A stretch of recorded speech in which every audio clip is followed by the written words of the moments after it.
لە هەفتەی پێنجەمی خولی نایابی یانەکانی کوردستان یانەی شێروانە بە پشتبەستن بە هاندەر و یاریگا ڕوبەڕووی یانەی زاخۆ بوویەوە. شێروانە یاری ڕابردووی بە شکست کۆتایی پێهێنا بوو، بۆیە دەیویست لە یاریگەی خۆیدا بردنەوە تۆمار بکات و بگەڕێتەوە خانەکانی پێشەوەی ڕیزبەندی. هەرچی یانی ساخۆشە بردنەوەی لە یاریگای شێروانەدا لێبوو بۆ مۆتەکە و ماوەی 12 ساڵە ناتوانێت بردنەوە تۆمار بکات.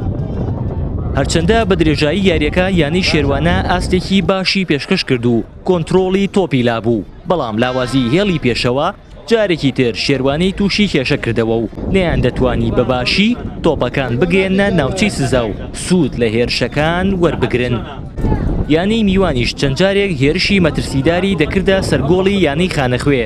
تاکو لە خولەکی 43 نیوەی یەکەم ناوبژیوان لێدانێکی سزایی بۆ زاخۆ هەژمار کرد. بەڵام دڵخواست تەحسین سەرکەوتوو نەبوو لە جێبەجێکردنی لێدانەکە و نەیتوانی گۆڵ تۆمار بکات. دوو خولەک دواتر ئەیمەن عەلی تاکە گۆڵی یاریەکەی بۆ زاخۆ تۆمار کرد و لە کۆتاییشدا یانەکەی بەو گۆڵە 3 خاڵی یاریەکەی بردەوە.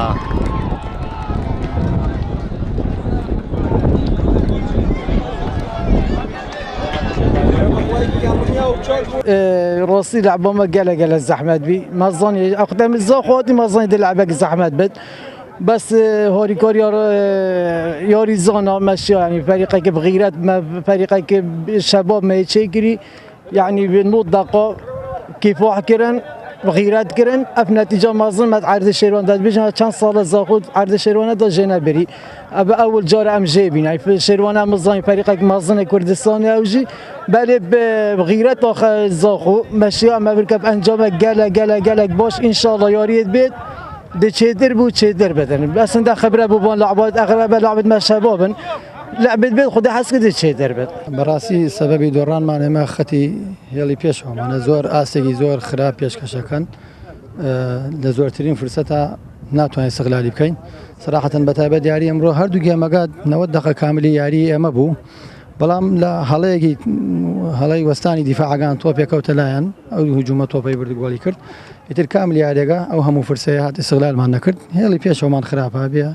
ورانكاري لخطي بيشو بله ان شاء الله ضروري بو ياريغاني داهاتو يشي لسركين ياريزان بيان بخطي بيشو. بەم ئەنجامەش یانی شێروانە تووشی دووەم شکستی لەسەر یەک بوویەوە و بە 5 خاڵەوە دابەزیە پلەی 13ەم و یانی زاخۆش بە کۆکردنەوەی 8 خاڵەوە چووە خانەی شەشەمی ڕیزبەندی خولەکە. هاوار محەممەد کەناڵی ئاسمانی پەیام گەرمیان.